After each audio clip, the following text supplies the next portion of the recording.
Hello everyone and welcome to Racing Weekly. We are in our brand new studio, so welcome along for the first time to this special set alongside me, Sam Turner, my old pal. This of course is a podcast and YouTube show brought to you by Oddschecker. We'll be reviewing the racing that we saw on the weekend, and there was some excellent racing at Ascot, Wincanton and Haydock. We'll also be looking ahead to the racing this weekend. We'll be chatting to a special guest, Brendan Powell Jnr, and we'll be looking ahead to one of the big races at the Cheltenham Festival, the Champion Chase. But first of all, Sam, how do you find the new studio? Well, amazing. I don't know whether you're expecting me to do the weather, Rish. I feel it's a bit, Sports news? Yeah, absolutely. We do the sports podcast. That we do. But yeah, it's great to be in here. Great to be working alongside you. Nice to see you in person for a change rather than in your screen. And I wore the roll neck, and disappointingly you didn't get the memo. I didn't want to overshadow you, obviously. And you would have done if you had. Clearly. But clearly not today. It's time for this week's first segment of... Yeah, this is smooth. Yeah, racing recap we're starting with today. Mellon is safely over the last, has a widening advantage over hard line. Back to winning for Mellon over fences in the Red Mills Chase. They've got well spaced out in the straight. It's Teopu, so prolific, wins the Red Mills trial for Gordon Elliott. And it's the Galloping Bear on a huge day for Ben Jones and Ben Clark. The Galloping Bear grinds out success in the William Hill Grand National Trial. Goshen is scrapping away the near side of Adagio, half a furlong to go. Goshen and Adagio, they run to the line. What a talent he is, Goshen. Right, just before we get into racing recap, a reminder of Oddschecker's Cheltenham Super Service. It's of course now just 3 weeks to the festival, and this year Oddschecker doing the hard yards for you. Be the first to hear of market movements, the latest news and race entries, plus all the best bookmaker offers ahead of the greatest show on turf. All you need is an email address. You can sign up using the link in the YouTube description or wherever you're listening to this podcast.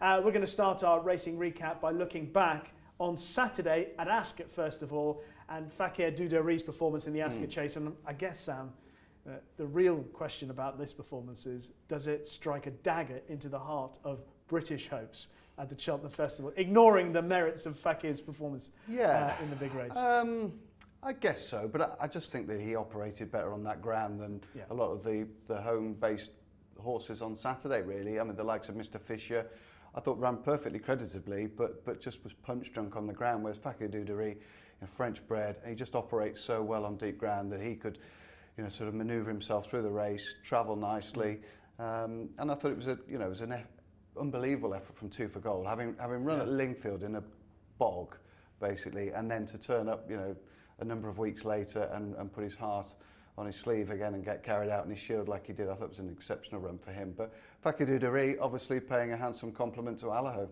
He's one of those horses, Fakir Dudeuri, who generally turns up in the very big races. Doesn't quite match an Allaho, fair enough. Yeah. Allaho's a bit special. But would you want to clash heads again with Allaho? Probably not. If he was mine, I think I'd save him for Aintree. There's going to be less Irish contingent there, less Irish contenders. We saw last year that he operates so well at the track. As you say, he turns up, he gives a 9 out of 10 or a 10 out of 10 performance most times he turns up, doesn't he? He always runs to his level.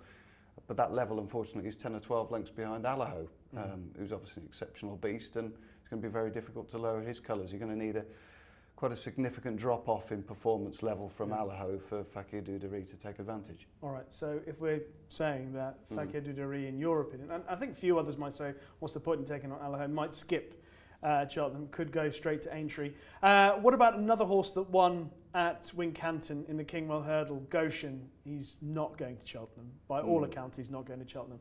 But I thought it was a great race in the Kingwell, just the 4 runners. And he and Adagio, I thought Adagio had him cooked between the last 2 flights of hurdles. Well, I think Jamie Moore said as much, didn't he, to Adagio's rider that he thought that he'd got him. But Goshen being Goshen, he does get a bit of an unfair rap, this horse. Yeah. Everybody seems to judge him on his form on left-handed tracks, but he's patently doesn't like him. So put him on a right-handed track with some cuts. How was he going to win the Triumph then? Well, extraordinary, really. But obviously that track probably on the final day, the long run from the second last to the last, there's not such an accent on being nippy as there is. There's talk of running it at Aintree, but I'd be a bit worried coming around that bottom bend, that tight bottom bend at Aintree, that he wouldn't end up in the Mersey at one point. So I think they've got ideas of Punchestown and perhaps even an Ascot campaign this year on the flat, which would be great. But superb to see him get his day in the sun again and win the back-to-back Wincanton races. Possibly going over fences next season. Goshen, quite interesting. Wow, Josh Moore's had his issues with injury. Jamie's getting to a certain level as well in his riding career. He'll be a brave one who got on board of him. But another brilliant day for the Moors. Obviously, Ryan rode a winner at Lingfield, and Jamie and Josh both on the mark as well. Yeah, Porticello was pretty good as well. Haydock, we'll get to Haydock in just a moment. Just wanted to ask you about Adagio. Honeysuckle hovers over the 2-mile champion hurdle division, as you can imagine. But there are players each way. Yeah. And Adagio's definitely an each way player. I thought that was a really good run, especially as David Piper said he would have needed that. Yeah, but I'm not privy to why we haven't seen him since the Greatwood, but obviously for a horse of inexperience, for him to run so well in the Greatwood was encouraging. He's had a complete break since that point, coming back at Wincanton. That gives him a nice stepping stone into the champion hurdle, and we're starting to see one or two of last year's juveniles emerging as I wouldn't say serious place contenders, because we're almost as if we've crowned Honeysuckle already and anointed her a champion for the second year. But I do think there's a little bit of strength in depth gathering from perhaps areas that we weren't expecting. Obviously we saw in Ireland as well at Gore, and Adagio's performance as well suggests that he's well up to running in the race at least. Yes, that's Tiupu. That I'm sure we've heard about 10 different pronunciations. I'll go with yours. Yeah, the Irish juvenile. Tupu, Chupu. Someone was saying the other day as well. So we'll come to the Irish horses as well. But you've touched on Haydock. Mentioned Porticello. The other big performance at Haydock was the Galloping Bear. Although he won the race, Hearts. If you don't mind a sort of corny cliche, Hearts were won by Bristol de May's effort under top weight in second. Yeah, I mean, that was bravery personified, wasn't it, really? Gruelling conditions at Haydock. You know, whether that type of racing is for you or not, I don't know. I think there were one or two people that perhaps found it a little bit unpalatable, but, you know, the end of that race, I mean, the Galloping Bear, he'd gone through the similar sort of ground at Lingfield to win. Comfortably, landed a bit of a touch on Saturday for connections as well. Ben Clark just got 15 horses. You know, ex-assistant, I think, to Anthony Hollyball, is he? Yeah. Down the West Country. So the West Country, again, strengthening its numbers with regards to talented trainers. And really, really good performance from the Galloping Bear and the Irish National, perhaps, next? Yeah, possibly. No National for him this year. But interestingly enough, on I think it was on Thursday at Sandown, Ben Clark was saying, greatest day of my training career. He had a double at Sandown on Thursday. And then, of course, he wins the Grand National Trial on Saturday. 48 hours later, yeah. Incredible spell for him and for Ben Jones as well. I hope they're both really enjoying it, because it would be easy to think, oh, this is just all comes along naturally. And they've obviously got a crop of horses. It's a perfect storm at the moment. They're enjoying some great success. Horses are well, fit and healthy. Both of them are probably operating with great confidence at the moment. They probably can't believe quite what's happening. But yeah, and a great effort from Bristol de May. I mean, it's just, you know, Haydock, like with Royal Pagaille, seems to be his venue. He just loves the place and operates so well there. And he ran an absolute blinder, testament to the Twiston Davises. Hopefully they can go one better this weekend in a long-distance chase. Yeah, well, of course, Holstead, won the Rendlesham as well, another older for the Twiston Davises. The double green. A great weekend. Over in Ireland, now the last time Mellon won was, I think, the last time I probably backed a winner, which was December 2019. Well, your beard wasn't grey. And neither was mine, probably. I didn't even realise it was grey. You've really upset me there. But we have cornered the market in grey beards, haven't we? He has been already some magnificent horse for the Mullins team. But it was nice to see him get an opportunity. I think Patrick Mullins was pretty keen that he would win, and then Chatham Street Lad came out of the race on the morning and he took the opportunity. Yeah, just reading the quotes, a really interesting comment really from William, that he did some amazing work during the week, so he decided to come for this race. So, you know, they were obviously full of, I mean, the SP told you, and the fact that it was a race that didn't have a great deal of strength in depth. It was a great opportunity for him, and they found it, and he duly took advantage. But where he goes next is going to be an interesting one, because obviously he was quite well touted for the Ryanair last year, and after 2 or 3 fences going at Allaho speed, he just lost interest totally, hadn't he? Fair enough. Beaten a long way out. So for a horse, and I was very disappointed in that performance, because a horse that has got a lot of Cheltenham Festival experience like Mellon in various races. Champion hurdles, JLT or... Absolutely, juicing yeah, as well, yeah. Got beat quarter of an inch, didn't he, by Yeah. Sam Crow in one of the finishes of the decade. And so I expected more from him 12 months ago. Now, whether he's just had a dip in performance, like a few of us, he might well bounce back this year. But it's asking a bit to beat Adagio. There's a beautiful link from Sam talking about dip in performance because, of course, last week on Racing Weekly, I was suggesting that one horse that might be a bit of an each-way play in the champion hurdle market was Quilixios. Lo and behold, Quilixios is back out on the track in the Red Mills trial at Gorham Park on the weekend, thinking that he was going to run a good race, but he was absolutely thumped by Teahupoo, who of course has beaten him twice already this season, so now that's 3. And Robbie Power is talking about Teahupoo as a real live each-way candidate. I mean, I think he's down to around, 8-1? Yeah, I think he's filled in there, just beyond appreciated in the markets on oddschecker. 10s on oddschecker at the moment. But he's clearly a player because the thing about him is that we don't know where his ceiling's at. No, only been beaten once, hasn't he? In 7 starts. A horse that's, by Robbie Power's comments afterwards, has improved greatly since he rode him last year. That ground at Goran is like no other as well. The going allowances were, they were actually going in 2 feet by the look of them. And he would have hated that. He wants decent spring, summer ground, I think, to bounce off. He's got plenty of latent speed, pace, jumps economically. I think we'll see a much better horse as well come the spring festivals. I think he's a live one. Obviously, he's a 5-year-old, and we know their stats in a champion hurdle, but he's with a master trainer. Everyone keeps talking about all these horses, whether it's Adagio, Teahupoo as each-way players. Is Teahupoo not a potential winner of the race? Yeah, quite possibly, because he brings in a different sort of strand. Obviously, he missed Cheltenham last year, so we couldn't measure him against the juveniles that ran in that race in the Triumph Hurdle last year. So he brings a different sort of profile to the race, doesn't he? And a really interesting one as well. And he's obviously been quite cleverly campaigned, but that was quite a powerful performance, really. Yeah. He won with total authority, didn't he, at the weekend? The only thing you'd say as a fan of Quilixios was Quilixios ran below par. Yeah, and I'd excuse any horse on that ground as well, Rish, like I would a lot of the Haydock horses and even Ascot horses over the weekend. I don't think you can take those runs and that form. No, of course, but if anyone followed my advice and backed Quilixios at 20s last week, he's 33s now. For the, Top up, going again. System working well, send more money. Yeah. At Ascot, another performance at Ascot worth reflecting on is the Reynolds Sound Chase success of Does He Know? He was obviously cut for the Ultima and the National Hunt Chase at 8-1 for the Ultima, 12s for the National Hunt Chase. Yeah. There was the one thing that I was uncertain about was the fact that he's won in that style, but Korak Rambler was just about to get into the race at the moment that he unseated. Yeah, which is so a shame. there's a question mark over. Yeah, and the race sort of fell apart a little bit as well, didn't it? But I mean, to be fair to Does He Know, we didn't know that he'd be able to operate on ground that bad, and so he's ticked that box. One of the slight concerns for me, he takes a bit of knowing. I don't know if I'd want to back him in a 20-runner Ultima because one or two of his leaps were rather hairy, to say the least.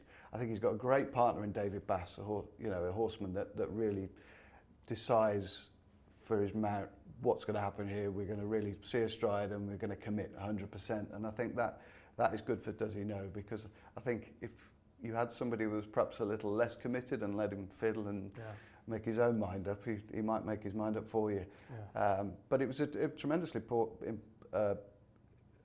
powerful performance really from him, and the fact that he managed to gallop all the way to the line would encourage. I think I would be going the 3-mile 6 route if rather than taking on some very consistent and solid handicappers over 3 at that pace on probably slightly better ground at Cheltenham. I know he's been round there, but it's been in small, graded races.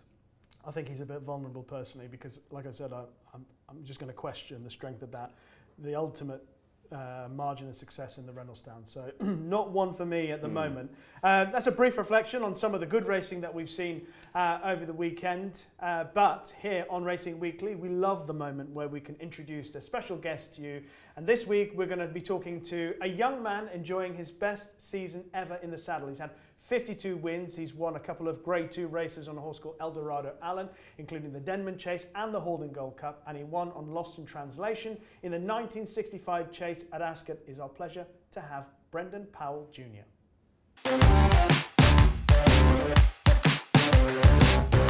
Well, it's a genuine pleasure and joy to have Brendan Powell Jr. in the studio. In fact, history created, Brendan, because you are the first guest in the studio for Racing Weekly, so congratulations.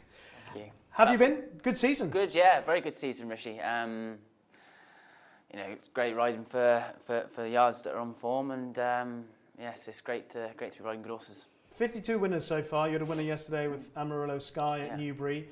To a level stakes profit, it's about £18 you're making at the moment for people who follow you religiously. All going well. What's the secret why it's going so well this season and going better than any other season so far? Well, look, I obviously, like you said, numerically it's my best season so far, and we've still got a few months left. But I think now I've got the choice of all the Tizard horses to ride, and the horses are in really good form. Obviously, they had a bit of a quiet season last season, the season before, so there are a few well-handicapped horses coming into the year. But I think just right place, right time, and I feel like I'm riding better than ever now. So. Is there any particular horse at the Tizards that you've struck up a real affinity for, a love for? Is it difficult to name one? Or I suppose Eldorado Allen. He's won 2 Grade 2s this season now, so he's been a pretty good horse for me this year. Yeah, and obviously, did you have any misgivings about him stepping up to 3 miles, or were you confident that trip would suit him? I was pretty confident, Sam. Like after he ran at Kempton, second to Mr. Fisher. I quietly mentioned to Joe about maybe trying him over an easy 3 miles, and he might have had that in his head anyway. But I'm glad it worked out. Yeah, it was a really stunning performance, really, wasn't it, Newbury? Yeah, beating a good yardstick in Royal Pagaille. Yeah, it was only a small field, but there were good animals behind us, and we had the run of the race. But I got a brilliant ride off him. He jumped from fence to fence, and he saw out the trip really well. Yeah. And now he's confirmed that 3 miles is within his compass, so to speak. Would you think something like a King George further down the line, or even looking a little bit more short term, the Ryanair or the Gold Cup, which of those would you favour? I'd probably, a horse like him, I'd probably favour the Ryanair at the moment, and maybe something at Aintree like the Bowl. Yeah, that could be a good race for him. Yeah, another easy 3 miles. Absolutely. Yeah, the beauty about this season, as you mentioned, obviously Eldorado Allen, the good horses have come to the fore. He also rode Lost in Translation, who did come to the fore briefly in the 1965 chase at Ascot, and there have been other smart horses stepping up. But do you feel that the strength and depth of the Tizards, which obviously was pretty strong back in the day, is it coming back gradually? Have they got the young stock, etc., to help boost things for the years to come? Yeah, I think the most important thing going forward is having young horses coming through, and they have got quite a few of them. And a lot of the horses, 3 and 4 year olds that we won't see an awful lot of this year, but I think the thing is to have young horses coming through every year, because there comes to a stage there where those good horses, they start getting a bit older, and you've got to have other horses coming through. It's the same with everything. So, but yeah, the horses are really fit and healthy this year, and it's the results are showing that. Can I just ask a bit about you, if that's all right? Because we've talked about the Tizards enough, I think. You're comfortable talking about yourself? Depends what it is. Not like me and Rishi, we are. Before we started talking today, I was said to Sam that way back, I think about 10 years ago, I'd actually put you up as a jockey to follow. Back in the days when I used to work for the BBC, when BBC covered horse racing. Yeah. So it's a while ago. Black and white. Feeling old now. You obviously had some early success. Golden Chieftain won at the Cheltenham Festival for you back in 2013. Yeah. But then there was a quiet spell and things, the numbers were down. How would you describe the way your career's gone in the last decade? It's been pretty interesting, yeah. It hasn't been plain sailing, but when a lot of jockeys, when they lose their claim, it can be hard because you're off a level playing field. And I'd lost my claim by the time I was nearly 18 or 19, so I did go through my claim quite quickly, and I was then in with the big boys. And when your opportunities sort of start to dry up, it's hard for anyone. And yeah, it was tough for a couple of years, but I never thought about giving up, because racing's the only thing I'm sort of qualified to do. I'm not clever enough to do anything else. So, but no, you should tell people about. Are we okay to tell them about your schooling? Yeah, you should let everyone. Or lack know. of. Yeah. What age did you leave school? 14, I was. We told my school I was getting homeschooled, and I was. Meanwhile, I packed my bags and moved to Ireland. I went to go and work for Adrian Maguire, so that was my homeschooling. Yeah. Yeah, because him and your dad are really good pals, aren't they? Yeah, they obviously rode together, and Adrian's my godfather as well. So you know, we've known each other well since I was a baby. Yeah. So. Your dad tells some great tales of the bust-ups that they used to have, where they literally come to fisticuffs after a particular ride, or Adrian had taken his ground, or Brendan's ground, or whatever, and then they get in the car and drive home together afterwards. You know, It's just like madness. Yeah. But they're good pals. So you had a great schooling over there, obviously, and then, as you say, you raced through your claim pretty quickly. Yeah. Who did you sort of lean on during those lean periods, sort of for chats? Obviously, your dad, I should imagine. Anybody else that you tapped into? For chats? Yeah, just to help perhaps restore confidence when it's quiet. I suppose like my parents are both there for me, but I suppose I did a lot of it myself as well. Really? You know, as hard as my agent Dave Roberts was working to try and get me on the rides, when you're not fashionable, he can only do so much. So, but yeah, a lot of it was done on my own. So there's a lot of. I've always liked to think I've worked hard, but there was extra graft that went in to try and get back going again. So you got around more yards in the mornings, for instance? Yeah, there was a stage actually where I wasn't riding very good horses on the race course, so I phoned up Harry Durham about going down to ride out for Paul Nicholls. Yeah. So I thought, if I'm not riding good horses on the race course, I want to make sure I keep my eye on and riding good horses at home and schooling good horses. So you forget what the feeling must feel like. I mean, Rishi will tell you that, obviously, with his extensive Cheltenham experience. It's be awkward for you, Sam, being the only one not to. Yeah, absolutely. Don't worry about it. We won't bring it up. So I was going down to Paul's a bit, and you know, that's the one thing you want to do, because if you're riding bad horses all the time, it doesn't do your riding any good. So you want to make sure you keep your eye on when if a good one came along, you'd want to make sure you knew you still knew how to ride like a good horse. Yeah, clever move. Yeah. Wanted to ask you a little bit about getting back in at the Tizzards, because obviously you rode for them very young, and you did rather well for them, but they've used the John Joe O'Neill, Harry Cobden on their very good horses, Richard Johnson when available. What does it mean to you to be back in there as the man who, as you said a few moments ago, you can choose who you ride now at the yard? There must be a little bit of satisfaction in there that the hard work has paid off. Oh, like immensely, Rishi. Like it's where I started out. You know, I went there as a spotty 16-year-old, and you know, to get the opportunity and to get that phone call from Joe about discussing riding arrangements. That was like, I was buzzing after that, and just very fortunate. You know, it's one of the biggest jobs in the country, and just very, very fortunate that it's come my way. I think that's a really good question, though. It's how you adapt mentally to being the number one rider at the stable, the pressures that brings, as opposed to being perhaps second or third in command and not leading the team as such. You know, I suppose when you're a bit further down the pecking order, you might offer a little bit of advice, and they might go, "Oh, thanks very much for that." But when you're the number one, suggesting that Eldorado Allen steps up to 3 miles, that's taken on board, it then happens, and you begin to see the benefits of that, hopefully, moving forward.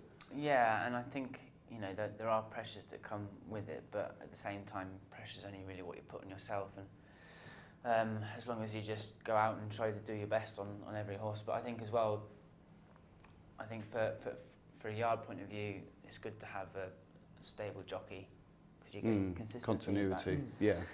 You know, you're getting consistent feedback from the horses, and for me, getting to know the horses from when they're starting out to makes a massive difference when you ride them on the track, and for their future as well. One of the things I've often tried to try and understand, not being a rider, is people talk about confidence, and then you get into these positions where you are the stable number one and you're riding well, you've got 52 winners this season, things are going well.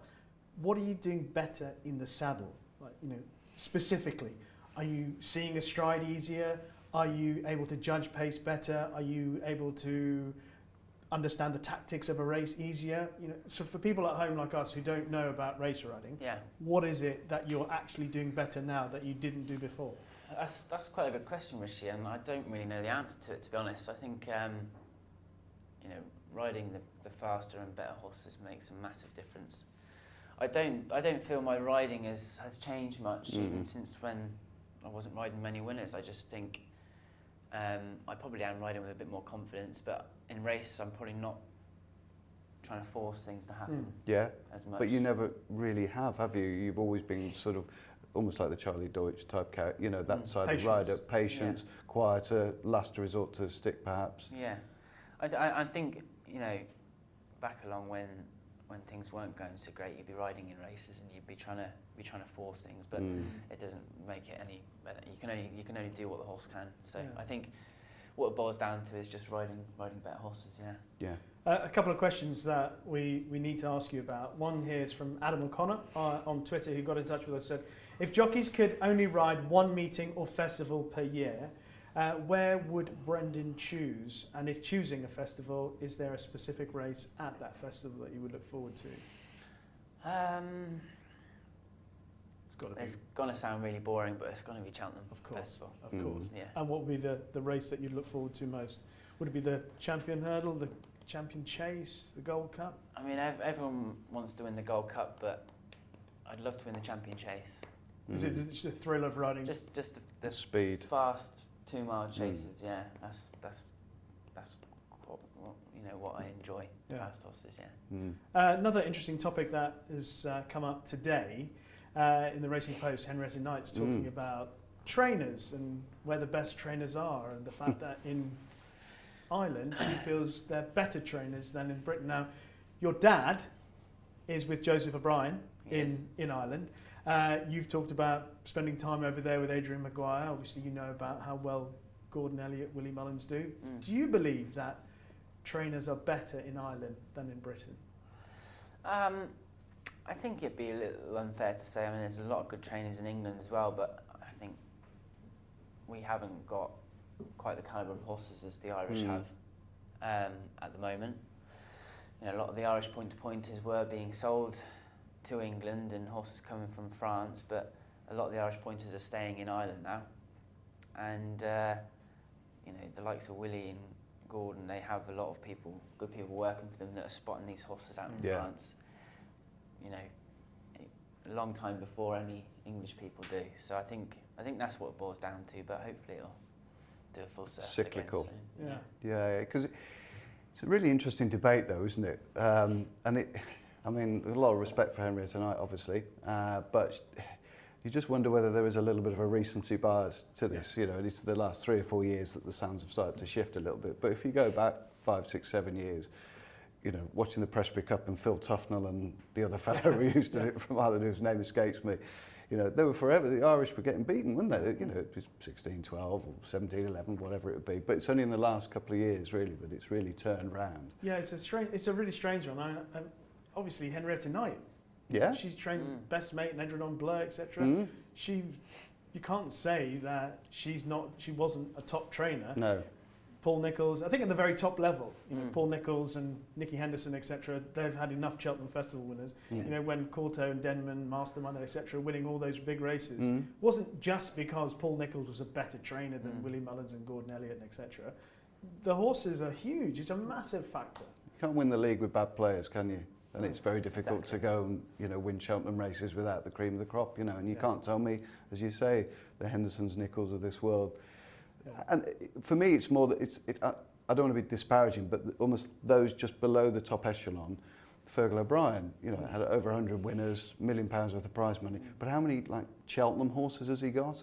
How many has he got access to? You know, has he got owners that are willing to spend £400,000, £500,000, £700,000 on a horse from France? That's a really good point, because also you think about the fact that he hasn't got quite the stock of a Mullins or an Elliott or a de Bromhead or even a Nicholls and a Henderson. Yet he trains over 100 winners. He maximises. That suggests to me that that's a very, very good trainer. Yeah, because they can maximise the stock that they've got. I mean that. Yeah, you know. and I think Harry Cobden was on the show on Saturday morning, and he was talking about, you know, Paul Nicholls has got a brave man's game. He's got one of them. Yes. Whereas that's the difference. In Willie's and Gordon's, they've got 5, 6, 7, 8. Willie had 4 or 5, you know, Arkle contenders, didn't he? So if Fernie Hollow goes, he's got Blue Lord, he's got Horton Colours, he's got, you know, whoever it might be. Would you say that if Brave Man's Game was trained in Ireland by one of the big 3, Would he be any better a horse than he is with Paul Nicholls? No. I don't think so. He's no. 4 from 4. He's won a Grade 1 already this year. Yeah, He's, exactly, he's that's looked what- exceptional, hasn't It's an awkward one, I think. Just talking about Cheltenham, we've mentioned Eldorado Allen. Yeah. Is there anything else in the Tizard team that you think? I mean, JPR1 disappointed at. he? The bet for her. Yeah, he did disappoint for whatever reason. I don't think anything's come out in the washing just yet, but What do you make of him as a horse for going forward for next year? he's going to make a lovely chaser. Yeah. That's going to be his game. And he ran with a little bit of the choke out at Newbury, which probably just Bit of inexperience. yeah. But you know, even if he didn't run again this year, I wouldn't be too worried because he's going to make a lovely chaser. Yeah.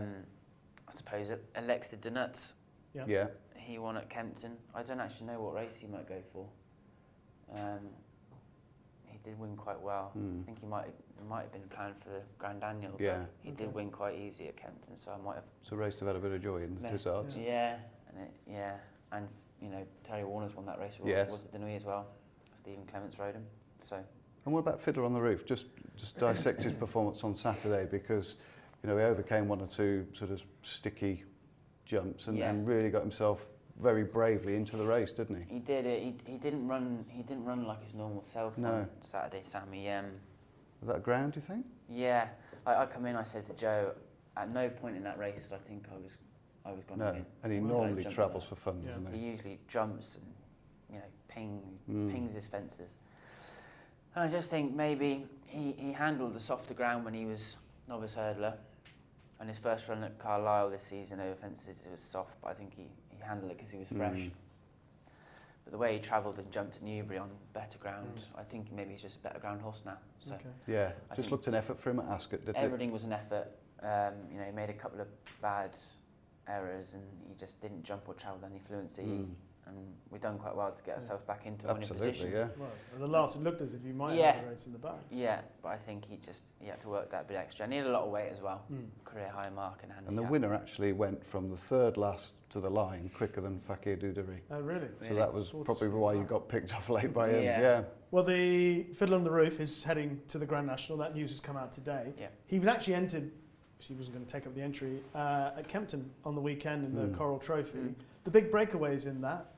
Is he going there? And if he does, back over fences after the pipe opener at Newbury, I thought he might be Encouraging effort, wasn't it? Yeah, it interest. was. And wind up as well. He's had a wind up. yeah, He's had schooling at the Fox William Pits. Fox Pitch and William and Alice. Yeah, I mean, he come back from there a different horse, schooling wise, and you know he jumped. He jumped his hurdles very big at Newbury, but that's just him. And he was coming back at the end of the race quite nicely. And that's the first time for a while he's ran through the line and finished his race well, and that's what we wanted to see him do, whether it was win, lose or draw. That's the Give him one some thing. confidence that he can breathe again and finish his race off. Exactly. So hopefully he's come out of that race well, and you know, as long as he jumps well at Kempton, he'll have a chance. Yeah, he's always been a horse I've really liked. Yes. So I'm hoping that, fingers crossed, He's got a big engine in there, and he was running a good race at Newton Abbot earlier on in the season. He was going to be second to Brave Man's Game. Yeah. Around Newton Abbot over 2.5 miles, and he was outpaced the whole way. He was unfortunate to tip up at the last, but you know, if he'd stood up, that was rock solid form. Fingers crossed. Well, there's my selection anyway. Thank you. Just before you go, we have one question that we ask our guests here on Racing Weekly. So, we give you the power to do whatever you want in racing. That's the kind of power we have on this show. So, if you could change anything at all in this sport, what would it be? I think there's far too much racing in this country, I think. Okay. And like not just for jockeys, but for stable staff and trainers, I think there needs to be a month of no racing in the summer. I know not No jump racing. No in jump the summer. racing. Yeah. I don't think people aren't going to agree with it, but Uh-oh. I think because horses that the winter horses, they go away on their holidays. Yeah. But for stable staff, unless it's a yard that doesn't have any runners in the summer, stable staff are just constantly working all year round. And I know they get holidays, but for jockeys and trainers, like we're travelling up and down the country all winter, riding out. and I think having a week here and a week Do you hear that complaint a lot? You know, when you're in I'm not saying the Tizard staff are particularly moaners, but you obviously hear it and pick it up, you know, various yards that you go around. Do you see that as a major problem with the Sable staff actually getting a proper break? Yeah, I think so, and you know, they're long hours and there's a lot of travelling, you know, early in the morning, back late at night, and then having to get up at 5:30 the next day to do it all over again. And it's pretty grueling conditions in the winter as well. So I think, and as well, in order to get the quality of racing up a little bit, I think it's just very diluted. Yeah. At the moment, I think there's just too much of it. So a month summer break. Yeah. A bit like Rishi has.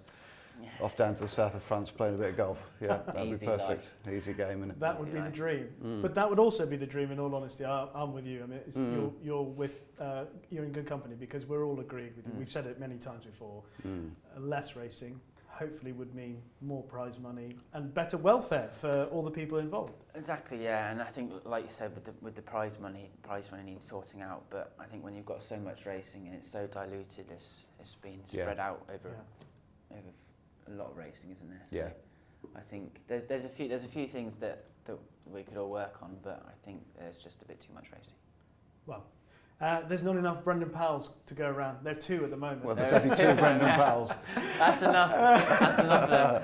Brendan, thank you so much for coming in. Thank you very much for having me. By the way, congratulations once again on becoming the first Studio Racing Weekly guest. It's a big honour. That eclipses the Cheltenham victories, doesn't it? Yeah. The rest of the season. I can die a happy man now. Anti-climax. Listen, good luck at Cheltenham. Thank you very much. much. All the best. Yeah, we're doing the fist pump, are we? All right, okay. Okay, all right. There's nothing worse than middle-aged men doing the fist pump, is there? Let's be honest. Well, you can speak for yourself on that. I'm not middle age.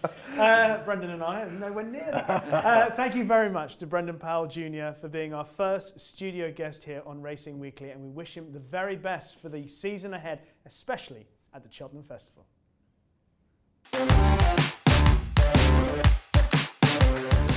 Well, now on Racing Weekly, it's time for Talking Topics, and the first subject that we're going to be talking about is one that a lot of people have had a significant amount of debate in the last week. The Grand National weights were issued last week, and obviously Tiger Roll was the centre of attention. Whether or not Michael O'Leary was intending for that to be the case, it certainly was. After these quotes, he said, "Tiger Roll is now 12 years old, not as good as he was at 8 or 9, yet the UK handicapper now rates him £2 higher than his 159 rating in April 2019 when he won the Boyne Hurdle and the Aintree National. The rating is absurd and unfair on a 12-year-old chaser. It's a pity that the handicapper won't give Tiger Roll either a fair weight or rating in the Grand National, where he could at least try to emulate Red Rum's 3 wins. Since we're responsible for the welfare of Tiger Roll, we must protect him from the idiotic opinion of this handicapper. We therefore regret to announce that he will not run in this year's Aintree Grand National." Sam, take it away. Well, it's quite incendiary language, isn't it? Idiotic, absurd, you know, and that's a little bit of the problem I have with it, that it is said for effect, isn't it, rather than somebody actually outlining for me the actual bricks and mortar of his decision. I think it's dangerous as well to start suggesting that if Tiger Roll has 11.4 as a 12-year-old, then that could be a danger to his health and safety, because does any horse ever run in that race if they're over a certain age with a certain weight? You know, that's setting it up, unfortunately, for those who are trying to knock the sport. I think it's quite short-termism as well, because 12 months ago, when he won the cross-country chase by a very wide-looking 18 lengths from Easy's-Land, who was obviously a quality animal, a lot of handicappers feel that was probably in the top 4 or 5 of Tiger Roll's career performances. Yeah. Now, I know we're a bit further down the line. There hasn't been a lot of water going under the bridge, other than days and months and weeks, but there haven't been many runs, unfortunately, for the beleaguered handicapper to assess him through. Yeah, all right, is he the horse that won a Boyne Hurdle and won a Grand National? Okay, but you've won 2. You know, and unfortunately, that's the way we handicap the Grand National, isn't it? There is always an Aintree factor. We can't handicap the horse on the fact that you're telling us that at home he's not the same horse that he is. Otherwise, I'm going to buy a bunch of horses, ring the handicapper and say, "Listen, pal, I'm telling you, all these horses aren't any good. So you need this is where you should be rating them." Yeah, in case people hadn't worked out what a phone was. This is a phone, by the way. Okay, yeah. But no, No, I agree with you, and I think what is a fair weight then? What would he like to see a 12-year-old carry in the Grand National? But I agree with you. You cannot be suggesting that for the welfare of the horse, 11, 7, whatever it is, whatever his weight that he's allotted, is a welfare issue. No. Because a 12-year-old running with 12 stone in a normal handicap in a week, or 11-10 or whatever, it's not a welfare issue. If a prominent owner is saying that, that's dangerous for the sport. I do get his point that I'm not sure that the race these days should be handicapped on the Aintree factor. I know he that's a operates very different well conversation, over his fences. and I agree that that's something that we ought to be taking Now a they've been look modified. at. I could understand it 30 years ago when you had horses that took to that intrinsic test, particularly well. But now it's a good quality staying chase with a lot of modifications and a lot of safety parameters put in for good reason. I know that doesn't find much favour with the traditionalists, but with those of us who are living in the 21st century, I think we're happy to cope with those modifications. Yeah, I think that's possibly one of the positive conversations to have come out of what Michael O'Leary is talking about. Is, do we really need a specific set of weights for the Aintree, for the National? Why don't we have it for every big staying handicap chase or every big race, and you handicap on that racecourse form? Yeah, absolutely. Does it make sense? Well, it gives opportunity for guys like you in the top echelons of racing journalism to go and have a nice lunch. I've never been, so I can take the higher ground. I can't tell you the last time. I don't. I'm not. I would love the food sent to me because I love food, but no, it's not for me. But I do think that there are a couple of conversations that need to be had out of this, and one is you've got to be careful about the language that you use when talking about. I think so. Horses. Yeah, and welfare of handicappers. Yeah, it's a good point. Because we're trying to preach that people's hearts and minds are looked after in this day and age, and calling people suggesting that it's an idiotic decision. Now, the handicapper would have gone through his processes here. This isn't a lad that they've just whipped in off the street. This is a guy a great deal of experience in his role as BHA handicapper, and he's come up with what he thinks is a fair and just rating for Tiger Roll. On limited evidence as well recently. Well, exactly. That's the other thing. But then this is going back to my phone call. Plus the horse has looked like he's jumped in at the bottom of the straight twice in winning two nationals. So he's not also handicapping Tiger Roll just for the O'Leary's benefit. What about the other 39 contenders? Exactly. So anyway. A bit of all-round respect to everyone involved in the race is probably worth consideration. Just a bit of news. Obviously last week we spoke about Mark Todd, and following on from that discussion, and a video showing Sir Mark Todd hitting a horse with a branch 10 times to help it or make it go through a water obstacle. The BHA have placed an interim suspension on his training licence pending an investigation. We'll obviously bring you more on that in the coming weeks. Also, there's a very interesting development this season with Henry Daly, the trainer, bouncing back to his best. I mean, he's doing really well this season, but not just bouncing back to his best with numbers. He's got a potential superstar in his ranks. Horse that won on the weekend. Yeah, a horse that might actually go toe-to-toe with Ireland and some of their great staying prospects as well. Hillcrest, another extraordinary performance. The only time I backed Hillcrest this year was, of course, the time where he was unseated, very unfortunately, at Cheltenham on his penultimate star. But he was just, I thought it was the performance of the weekend for me. They went a right good gallop from the outset in that event up at Haydock on horrible ground. He had the worst of the ground as well. You look at the overall time, it's just exceptional, stacking up brilliantly with the Rendlesham and with the handicap on that card. His come-home time is, if you break the race down from the bottom of the straight to the line, quicker than Porticello, quicker than Holstone by about 35 lengths. Just extraordinary figures. And that was given that he competed with Green Book for most of the first circuit, broke Green Book's heart, looked like he was going to get picked up as well by the runner-up. And then just lengthened away from him. He's just exceptional horse. He's 16-1 on oddschecker for the Albert Bartlett Novices Hurdle. Henry Daly has said that this horse is the best horse he's trained at this stage of his career. And bear in mind, he has trained Cheltenham Festival winners. Mighty Man was a top-class staying hurdler for him.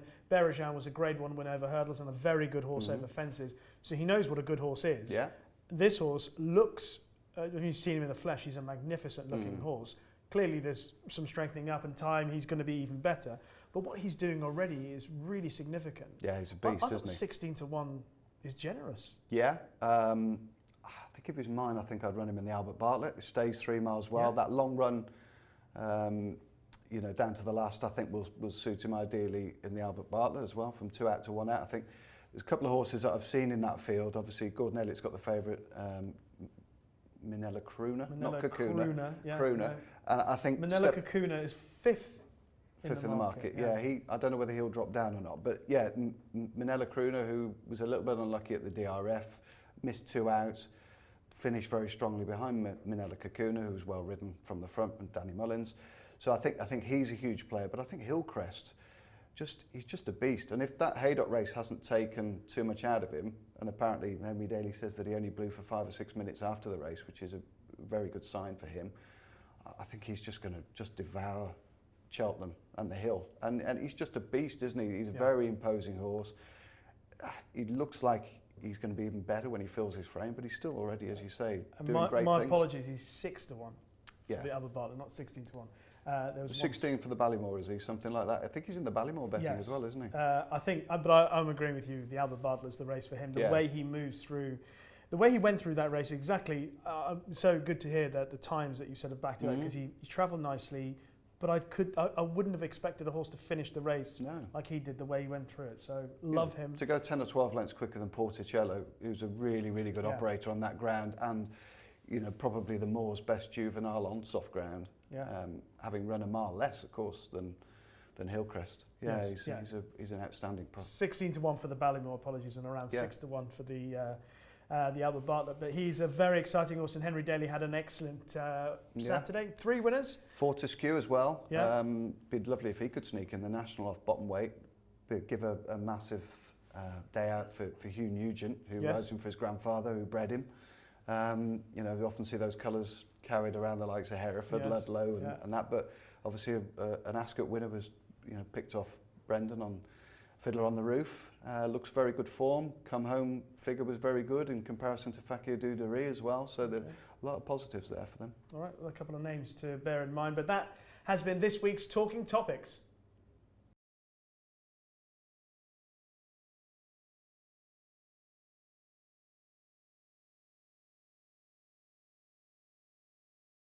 Right, it's time for this week's festival focus. We've looked at some of the big races of the festival already in this series of Racing Weekly. Today, we're going to focus on the Queen Mother Champion Chase, which for a long time people have been saying is a 2-horse race. Shishkin, Energumene, Chacun Pour Soi has put himself in the picture. The Skeltons believe Nube Negra is a player. He obviously wasn't beaten that far in the race 12 months ago. What's your feel on how the race has shaped up and the strength in this year's Queen Mother Championship? Yeah, and Funambule Sivola as well, who obviously won very tidily under friend of the show, Charlie Deutsch. I think it's an absolutely fabulous race. I mean, we're going to see some good matchups all the way through the week, aren't we? Starting obviously with the Supreme, with perhaps a Mullins-Henderson tee-off for the first race of the festival. And this on the second day is absolutely mouth-watering. You know, hopefully round 2, fingers crossed, they both get there. I really can't see how, if Shishkin repeats the level of performance we saw at Ascot, how he can be beaten. I think he'd be even better suited by Cheltenham. I thought he did a lot wrong at Ascot, or not a lot wrong, but elements of the performance could be improved upon and honed. And yet he still won very comfortably going away at the line. Just the way he devours the last 10% of races for me. Shishkin is just a monster, isn't he? Well, I'm with you, but playing the advocate of the devil, there are a lot of people who say phrases such as the Champion Chase is actually a little bit shorter in distance than the Clarence House at Ascot. Shishkin made that one error. He doesn't jump quite as quickly as Energumene. Horses that have made the running in the Champion Chase in years gone by have come out in front of us, a special tiara, put the kettle on, race prominently, etc.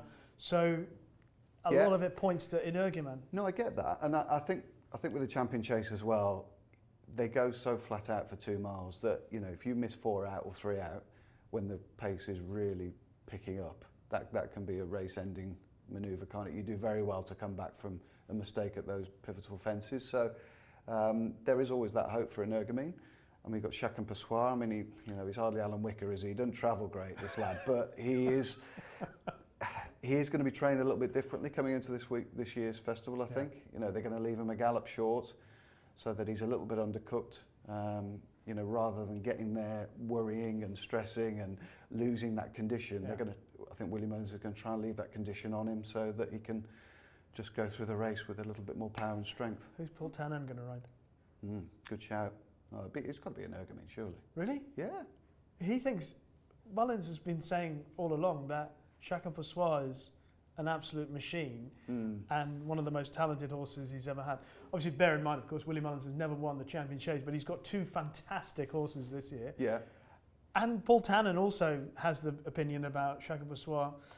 He wasn't actually beaten that far in the race last year as well. And if they're saying that he's obviously better than that, would you prefer to take the shot on Energumene? I think I would. I think, what have you got to find from Ascot? You know, length and a half. Yeah.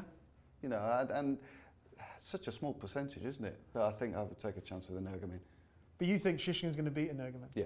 And you also think Shishkin's going to beat Chacun Pour Soi? Yeah, I do. Okay. I think Shishkin can beat them all. All right. Well, I'm with you. I think Shishkin is the one to beat. Can you see anything sneaking into the places? I mean, don't forget, they're Grade 1 winners. Obviously, Envoy Allen's in there. We don't know what's going to happen with him. Funambule Sivola, obviously, was pretty impressive. Yeah. You've got Greentine or Grenadine. Grenadine. He's a Grade 1 winner. Politolog, a winner of the race before. Put the Kettle on, a winner of the race before. Yeah, I could see Put the Kettle on bouncing back. You know, she obviously is fantastic at that course and that track. And she comes good in the spring. Henrietta Bromit's horses are showing signs of a revival as well. So, I could see her running really well. And tactics-wise, is it going to be simply Energumene goes, Chacun Pour Soi and Shishkin sits behind, Shishkin slightly further back? Nube Negra dropped in. You'd think that, you know, the likes of Funambule Sivola will be pretty handy as well, trying to jump away. You know, Charlie be out wide on him a little bit, trying to see his fences because he lacks a bit of scope. Yeah. Just you talking about it, I'm actually getting quite excited. Yeah. Just thinking about the feel of watching Energumene out in front and all the others holding on to their, waiting to play their hand. I think the great thing this year is that there are some brilliant matchups through the week. Yeah. You know, that first race, as we've touched on, the Supreme, we've covered that in previous shows. This race is absolutely magnificent as well. And we'll go on in, you know, the weeks leading up to Cheltenham to talk about some of the other matchups. Yeah.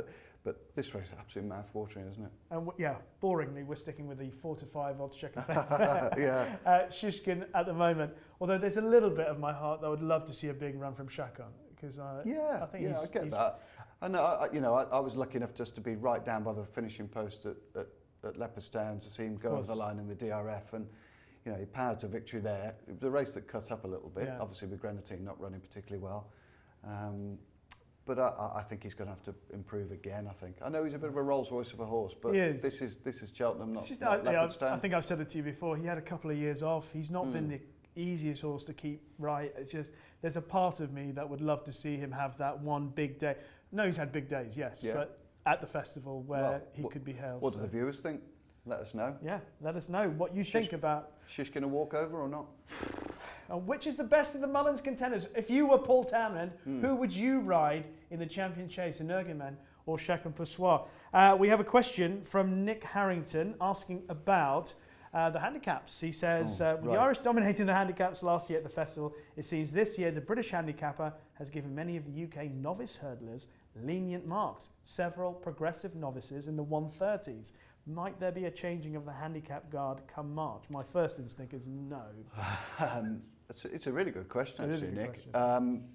Probably don't pay as much attention to handicap marks as I should do. I mean, obviously, you do get one or two that you think, that's very well handicapped. Like, obviously, Sam Thomas is at Ascot on Saturday. I think it's difficult, isn't it? Because you get something like a Galopin de Champs who has a run round at the DRF, ships up for the boys' race or the conditionals race at Cheltenham, off something in the 130s, and absolutely dots up. The Irish have so many strength in depth, as we talked about with Brendan, that they've got 3, 4, 5, 6 horses they could be running in any particular race, the graded races. So therefore, the horses like a Cur Sublime or a number of the other horses that have been running in the graded races, whether it be over fences or hurdles, then drop into handicaps and are lightly raced in those handicaps. And they just seem to have more of that type of horse, don't they? I agree. It's just a bit difficult, despite leniency from the handicapper. Well, I think the odd case, you are going to find that there will be British horses. I mean, Langadam, for instance, he chased Galopin de Champs. Yeah. in the conditionals race and ran an absolute blinder himself, and he'd been carefully handicapped. I mean, look, you know, Dan Skelton as well. Look for him in handicap hurdles. He's got an unbelievable record in the county hurdle. I think there's one or two novices from Britain that might well end up in the Coral Cup as well. Yeah. You know, there's some Nappers Hill perhaps might be a contender there, Yep. stepping up in The trip. Nichols team. Okay, Nick, thank you very much. Excellent question. And that has been this week's Festival Focus.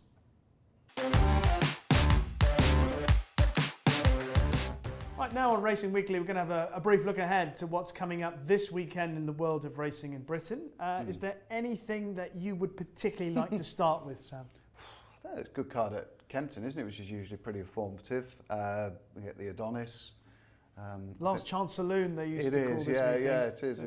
That ship sailed. Winning you're in, isn't it, almost? Yeah, the Pendle Novices Chase, which Paul Nicholls has dominated over the years, so have a look out for his entries. We aren't privy to those at the moment. And obviously the Coral Trophy, they've put a lot of money in to that race at Kempton, haven't they? And there was some very distinguished entries, wasn't there? Yeah, I mean, Clanders Oboe amongst Frodon, the entries. we're Frodon as well, yeah, a couple of King George winners.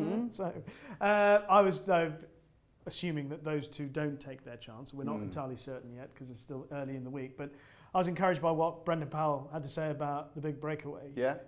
Always thought he would make a decent chaser. Glad to hear that he's had a good session schooling with the Fox Pits. And I like what he did. I like the way Brendan was encouraged by the fact he hit the line hard at Newbury over hurdles. I'm hoping for better. Well, you know what, Alice? She works her magic, doesn't she? Well, you know, I mean, to be fair, with William Fox Pitt, you are talking about one of the all-time greats in the world of eventing. So Indeed, yeah. If he can't get big breakaway jumping, then no one can. So he would be the horse that I like in that race. I think he's a fairly generous price. Double figures, isn't he? Yeah, I need to find that so you can tell everyone what you like. Well, I'm going to go to the other Staying Chase run on the same day up at Newcastle because, you know, obviously a bit more of a northern lad than you, and I don't want to be accused of having a southern bias. So, yeah, the Ida Chase for me, Rish, is the race that I quite like. And we saw the double green go close at Saturday at Haydock, didn't we, with Bristol de Mai. Hopefully they might go one better with Good Boy Bobby in the Ida. I know he's got top weight, but he missed an engagement recently. He finished second in the rehearsal there, I think, behind I Right earlier on this season. It looks like a step up in trip would be ideal for him. I know he was punch drunk at Weatherby when he won very, very bravely a couple of months ago over the Christmas period. But he's a very good horse when he's rested. I think he's won 5 out of his 6 races and finished second on the other occasion when he's been rested for 2 months or more. Okay. So I think that little pause that refreshes will suit him ideally. The other one I like in the race is Court Master. Well, I think 16 to 1. Best price on the oddschecker grid. Michael Scudamore has already won at Newcastle this year. It was only a 3-runner affair, but he stays very well. You look back at his form, he was third in that grade 3 behind Commodore at Cheltenham, who was obviously very well ridden that day. Yes. But he stayed on quite nicely. Finished second to Cap Course at Newbury as well. And that Cheltenham race, Mr. Fogpatches was in that race, and he ran really well in the Fiestes. Santini was a place behind the selection as well. Hasn't run too badly since, has he? No. So he's 16 to 1, so I'm going to take a dual approach in that race. All right, I'm sticking with the big breakaway in the Coral Trophy, 7s on oddschecker. And I had a brief look through what was coming up at Lingfield on the weekend. You must have looked, I was going to say, you must have looked at the Winter Derby. But I don't want you to laugh at me because you know I'm a big fan of Sir Michael Stout. Regal Reality. I thought he's bound to run well. I thought it was an excellent run behind Dubai Warrior. It wasn't beaten that far. It's a wide open race for the Winter Derby. I thought he'd 7 to 1, is he? 7 or 8 to 1? Yeah, I think he's going to. Good price, isn't it? Bound to run all right. I mean, it's a horse who was pretty smart back in the day. Placed in a Coral Eclipse behind an Able. Yeah, he's a good horse. So hopefully he'll run all right for you. But it's a long way from knowing the shape of the races and fields at the moment, which is and always draw at Lingfield, obviously. Especially the draw when you know you've got to come from 12 or 12 or whatever. Yes. So that is a brief discussion on our horses to follow this weekend. But guess what it's time for on Racing Weekly? It's the moment that most people tune in for. So I know that what you do is you scroll along the bottom and you go to this point because this is time for the double T. It's Turner's Tip. So Turner's Tip on Saturday, well, this centres around Newcastle. Fingers crossed the meeting goes ahead okay. And it's the Ida Chase, obviously an absolute war of attrition for those participants. And I like 2 against the field here. I'm going to go Good Boy Bobby for the double green. He's got top weight. I know that's a stiff ask over 4 miles of exacting terrain at Newcastle, but I think he'll go very well. He's a good horse when he's fresh. He's got some really solid handicap form this year, and I think he's still progressing for a team that are in really good order. And a bit further down the weights, Court Master, a nice little sight around Newcastle earlier on this season.